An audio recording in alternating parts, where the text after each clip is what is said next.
తాకట్లో ఉన్న బంగారాన్ని విడిపించలేక వడ్డీల మీద వడ్డీలు కడుతూ ఇబ్బంది పడుతున్నారా? అయితే ఇప్పుడే సంప్రదించండి శివ గోల్డ్ కంపెనీ. మీ నమ్మకానికి మా హామీ శివ గోల్డ్ కంపెనీ. వైసీపీ హయాం నాటి మద్యం కుంభకోణం కేసులో కీలక నిందితుడు సైఫ్ అహ్మద్ లొంగిపోయేందుకు సిద్ధమయ్యాడు. ఈ మేరకు ఏసీబీ కోర్టులో లొంగుబాటుకు పిటిషన్ వేశారు.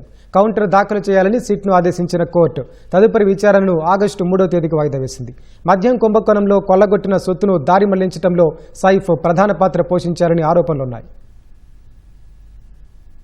వైసీపీ హయాం నాటి మద్యం కుంభకోణం ముఠాలో కీలక సభ్యుడు ఏటెన్గా ఉన్న షేక్ సైఫ్ అహ్మద్ విజయవాడలోని ఏసీబీ కోర్టులో లొంగుబాటు పిటిషన్ దాఖలు చేశారు. మద్యం డిస్టిలరీలు, సరఫరా కంపెనీల నుంచి లంచాల వసూళ్లలో ఇతను కీలకమనే ఆరోపణలు ఉన్నాయి. కూటమి ప్రభుత్వం అధికారంలోకి రాగానే 2024 ఆగస్టు 9న సైఫ్ అహ్మద్ దుబాయ్ పారిపోయారు. గతేడాది మేలో సిట్ అధికారులు సైఫ్ అహ్మద్ పై లుకౌట్ సర్క్యులర్ జారీ చేశారు. కేసులో మిగతా నిందితులు అంతా పట్టుబడడం, స్వదేశానికి తిరిగొస్తే తన అరెస్టు తప్పదని భావించిన సైఫ్ అహ్మద్ మరో గత్యంతరం లేకే లొంగిపోతున్నట్లు సిట్ అధికారులు భావిస్తున్నారు.